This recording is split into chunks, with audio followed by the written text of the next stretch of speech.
Bismillahirrahmanirrahim. Assalamualaikum warahmatullahi wabarakatuh. Waalaikumsalam warahmatullahi wabarakatuh. Alhamdulillah hamdan katsiran thayyiban mubarakan fihi. Wassalatu wassalamu ala nabiyyina Muhammadin wa ala alihi wa sahbihi ajmain. Subhanaka la ilma lana illa ma 'allamtana innaka antal alimul hakim. Ya ayyuhalladzina amanu taqullaha haqqa tuqatih wa la tamutunna illa wa antum muslimun. Rabbi shrah li sadri wa yassir li amri wa hlul 'uqdatam min lisani yafqahu qawli. Allahumma la sahla illa ma ja'altahu sahla wa anta taj'alul husna idza syi'ta sahla. Hadirin jamaah salat subuh rahimakumullah, alhamdulillah bersyukur kepada Allah Subhanahu wa taala atas segala limpahan nikmat, rahmat dan karunia-Nya kepada kita sekalian, sehingga kita dapat berkumpul kembali pada kali ini bermuasaha berkumpul dalam rangka untuk memanfaatkan bulan Ramadan yang sudah tinggal akhir ya, dari akhir. Hari ini sudah masuk hari ke-24 ya. Mudah-mudahan kita senantiasa diberikan kekuatan, kemampuan, kemauan untuk senantiasa berbuat ya, akan mengisi Ramadan hari ini dengan kebaikan-kebaikan, baik dengan dengan ketaatan, dengan ibadah dan kebaikan. Justru harusnya ketika sudah mendekati akhir, harusnya semakin semangat, kan? Beda dengan orang yang juga ada mulai menyusup ya, mulai sedikit ya, biasanya banyak yang mulai menyusup ya. Yang udah beli lebaran apa mungkin berusaha ya. Jadi mari ya, kita yang masih ada di sini ya, maka mari kita kemudian untuk lebih semangat lagi di hari-hari akhir menjelang Ramadan. Kan kata Rasulullah apa? Innamal a'malu bil khawatim. Sesungguhnya amal itu tergantung akhirnya kan. Itu awalnya semangat ya kan, sampai di di ke-20, ke-24 badan udah menurun semangatnya ya, menurun lelah sampai sehingga kadang tinggalkan ya beribadah ketaatan kebaikan. Akhirnya jangan seperti itu ya. Untuk kemarin kita harus bersemangat ya, di dalam mengisi Ramadan ini sampai sampai akhir nanti. Mudah-mudahan kita sedang diberikan oleh Allah kekuatan, kemudahan dan kesehatan, sehingga kita bisa lebih luas beraktivitas. Sebenarnya kalau kita mau mengikuti apa yang Rasulullah ajarkan kan, hidup ini akan mudah ya. Jadi kemudian meskipun kita menghadapi suatu kondisi ya yang mungkin sulit kan, sedikit, tetapi kalau kita mengikuti petunjuk ya atau apa yang disebut oleh Rasulullah, maka hidup ini mudah ya.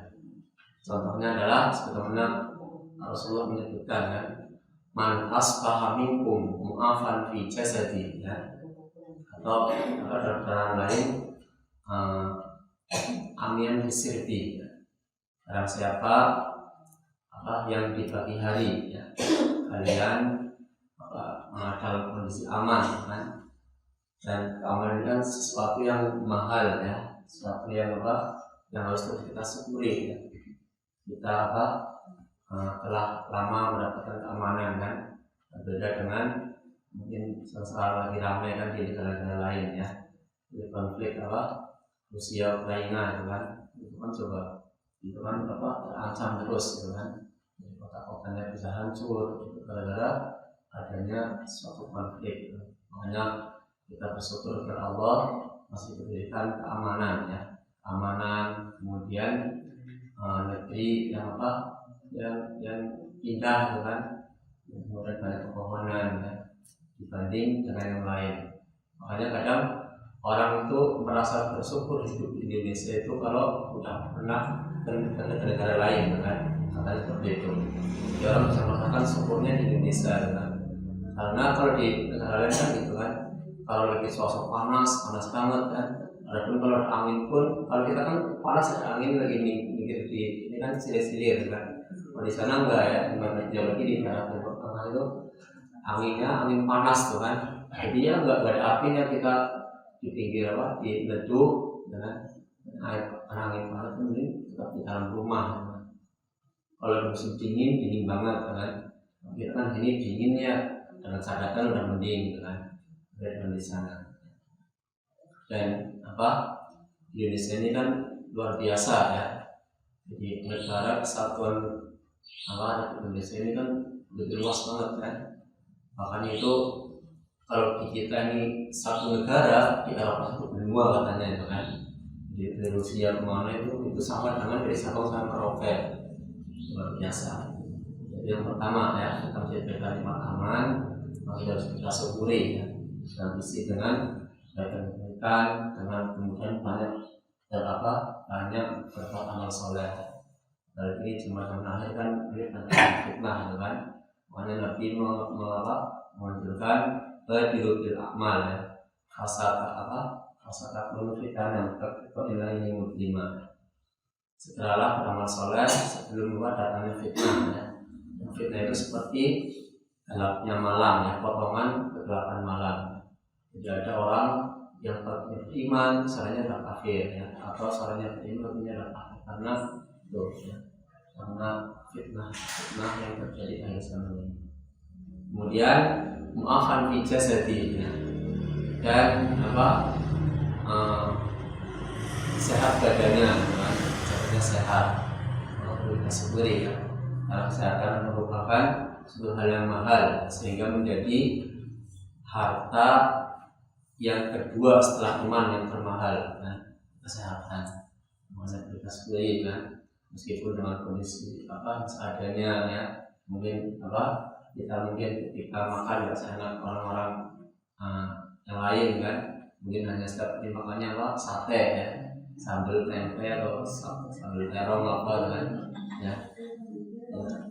Makanya tapi kita harus berpikir yang positif kan, meskipun seringnya hanya makan tempe itu kan, jangan dikira ya tempe itu ternyata yang mereka itu mahal kan. Nah, makanya kalau kita lagi makan tempe itu banyaknya di Amerika kan, ini makanan mahal ya, begitu ya. Nah, jadi itu yang kedua badan yang sehat ya. Kemudian yang ketiga man asbaha minkum mu'afan fi jasadihi aminan fi sirrihi inda qutu yaumi ya. Kemudian ada yang dimakan hari itu kan. Jadi ketika kita ada makanan hari itu ya apa saja kan, itu harus rahmat dari Allah kan. Inda qutu yaumi ya. Jadi dia dari makan hari itu kan. Maka itu merupakan suatu hal yang luar biasa ya. Kita bisa makan untuk hari ini saja itu sudah kenikmatan luar biasa. Makanya kata Rasulullah kemudian ditanya, "Faka'an lahu hisad lahu dunya bi hafiriha." Maka seakan-akan dia telah mendapatkan dunia seluruhnya. Meskipun sekarang itu ya, misalnya harga minyak goreng lagi mahal kan, ya memang masak dalam minyak goreng kan bisa kan, bisa direbus, dikukus, sama ditakas kan. Dan juga mengurangi minyak kan itu justru malah menyehatkan ya. Kan banyakkan penyakit itu gara-gara dari minyak salah satunya kan. Ya. Makanya kata saya kalau ingin sehat ya harusnya minyak sepekan dipakai sekali kan. Buang sekali goreng buang. Ya kalau itu gorengan bisa bangkrut gitu kan. Ya. Itu pakai sehat ya. Meskipun ada mahal dimakan dengan yang lain kan. Ya. Yang lebih bagus lagi kalau begitu sunnah Rasulullah kan ya dengan kurma gitu kan. Bahkan ada cerita kan, ada orang kan itu full sebulan sahur sama buka hanya makan kurma kan. Bisa nggak? Bisa ya, mau coba silakan aja kan. Jadi bisa aja kan, pikir kurma sama minum ya sesuatu kan. Insya Allah kalau betul lagi sebulan kan, insya Allah badannya sehat kan. langit bisa bilang apa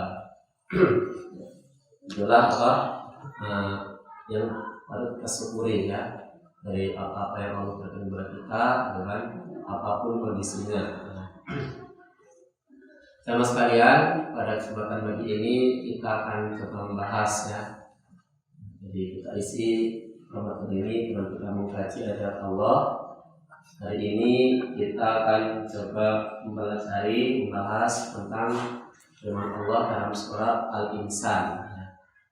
Di ayat yang pertama dan kedua ya. Di mana Allah Subhanahu wa taala menyebutkan ya, A'udzu billahi minasy syaithanir rajim.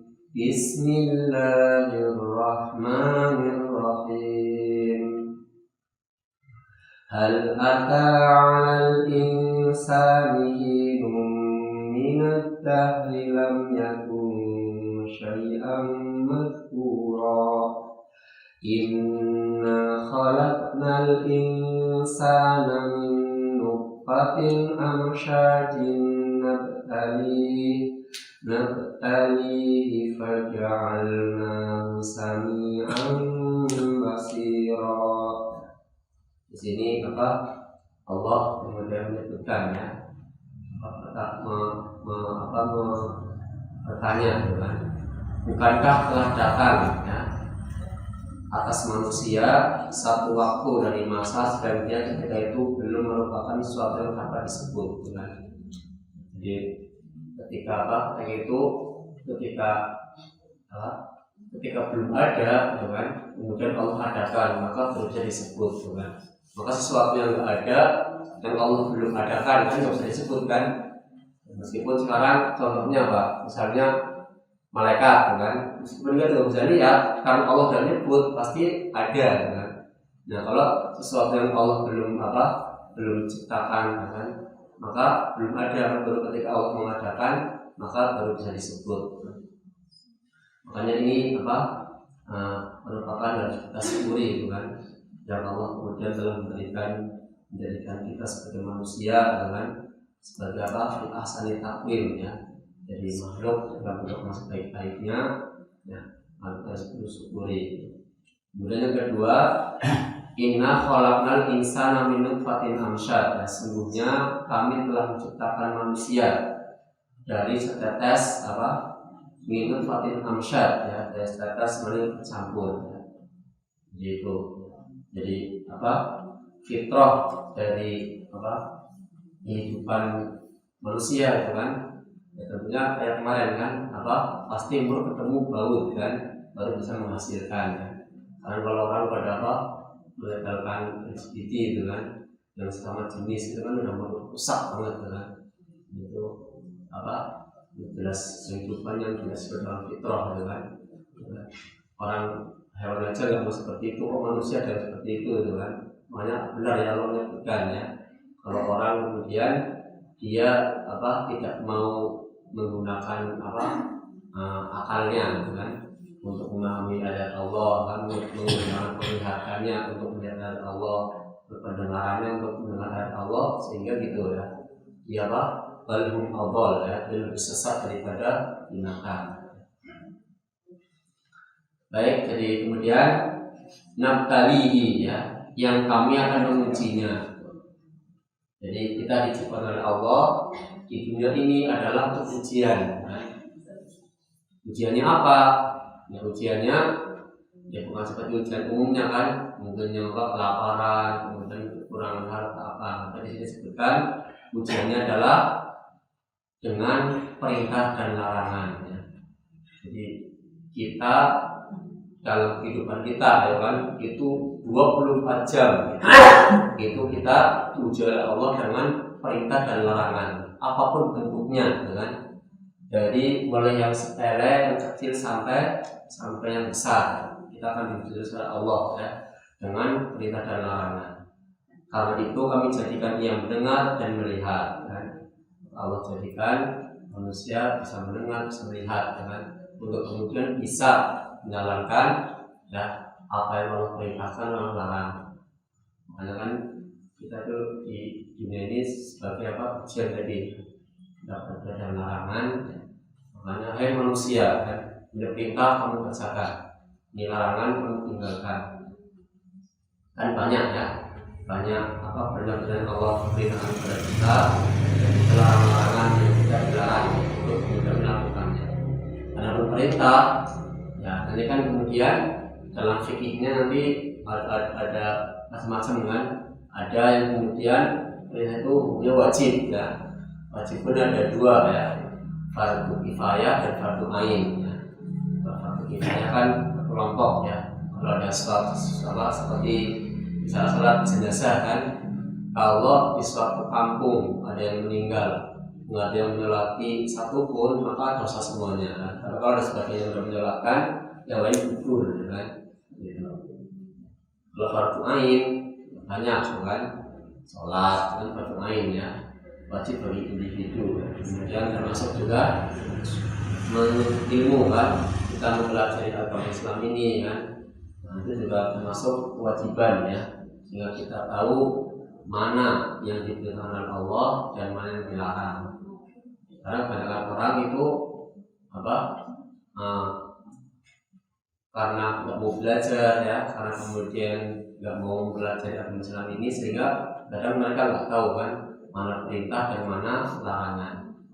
Adapun berkaitan dengan larangan, biasanya ada dua ya, yaitu apa?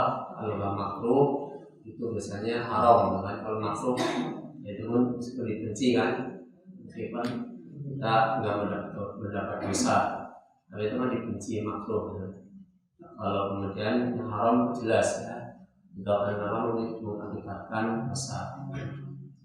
Jadi kita diberi Allah dengan perintah yang banyak kan, dari yang kecil ya dan besar.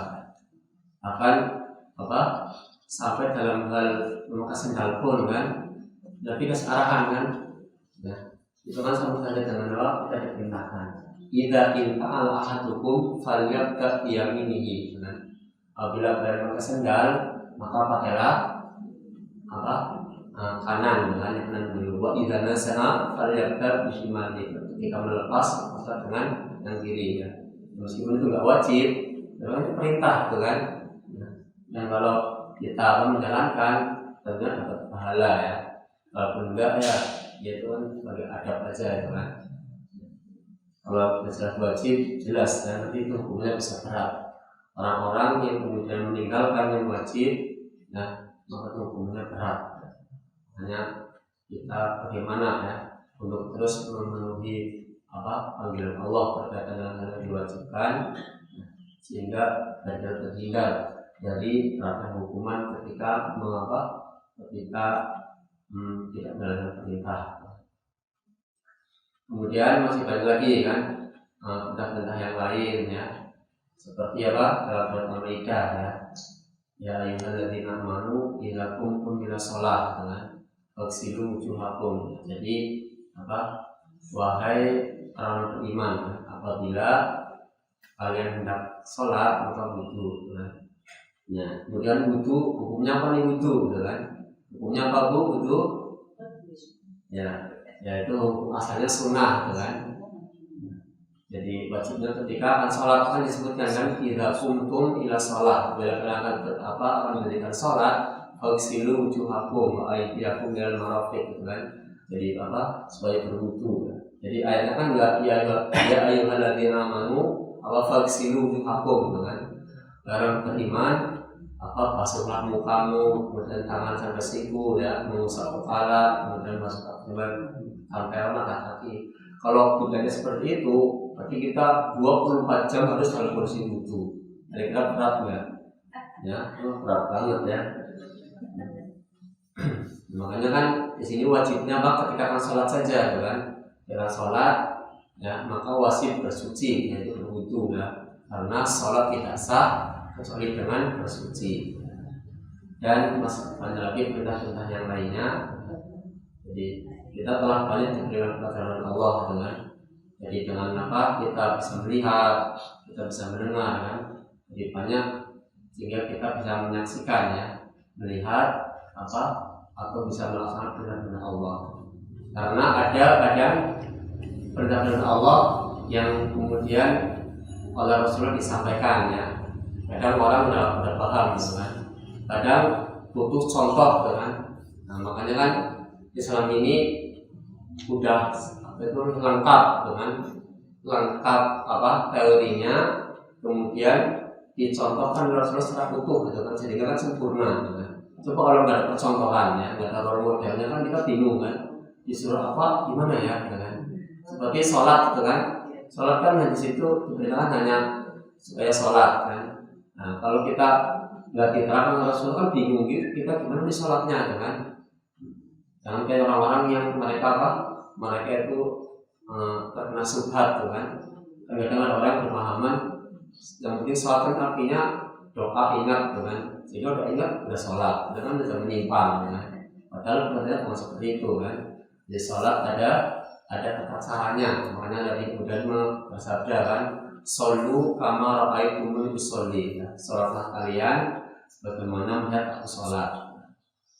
Kemudian perintah-perintah yang lainnya ya, baik dari yang berat ya, jadi baik secara individu ya, secara kemudian di masyarakat bahkan sampai negara, itu semua diatur oleh Islam. Makanya Islam ini merupakan suatu yang sempurna kan? Bahkan ini pun diakui oleh orang-orang luar Islam ya. Jadi tidak ada aturan yang sesempurna Islam ya. Bahkan dalam kaitannya dengan hukum waris pun kan, kadang orang pada maksudnya adil kan, maksud 2/1 ya. Laki-laki berdua perempuan 1 kan seperti itu kan. Padahal dia nggak tahu kan. Bahkan justru pernyataan dari orang-orang yang dia pelajari yang di luar Islam itu, dan di luar Islam pelajari itu, ternyata justru ini kan adil kan. Kalau kenapa perempuan bersatu? Ya karena dia bekerja sendiri itu kan. Kenapa laki-laki berdua? Karena dia punya tanggungan kan untuk kemudian ya bisa menghidupi keluarganya gitu kan, atau kemudian menghidupi saudara perempuannya yang dia sendiri kan. Jadi itulah keadilan Islam ya. Jadi perintah yang Allah sebutkan terus yang Allah perintahkan itu sesuai dengan fitrah manusia. Sehingga kemudian jangan kemudian kita protes ya tentang apa-apa yang kemudian Allah perintahkan. Kemudian berkaitan dengan larangan kan, juga ketika orang-orang kemudian melanggar ya apa yang kemudian Allah larang, kemudian orang melanggar, nanti juga kena hukuman. Makanya kan kita ini diuji dengan perintah dan larangan untuk nanti kan kita menghasilkan kan, apa kita akan gagal, apa akan sukses kan. Seperti kita ujian misalnya di sekolah atau di mana kan, akan tentu gitu ya. Kalau kita berhasil ya mengerjakan soal-soal kan berarti sukses ya. Kalau gagal berarti kita udah gagal. Sebenarnya dengan kita menjadi larangan Allah, harapkan kita ini bisa sukses ya dan ujian yang Allah berikan.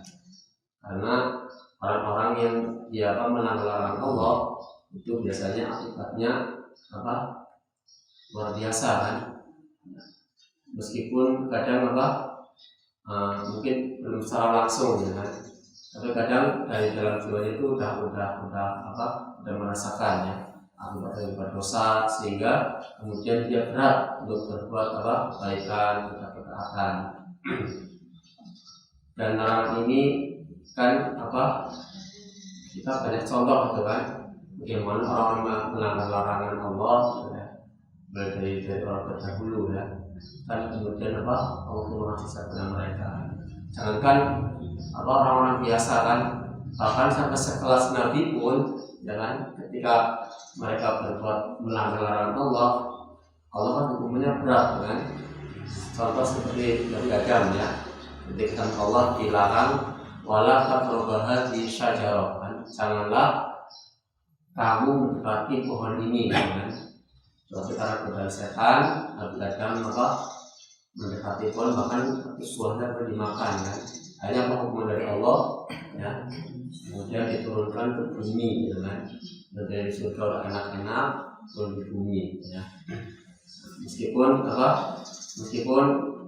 ketika melanggar Allah, Allah kemudian berikan solusi ya.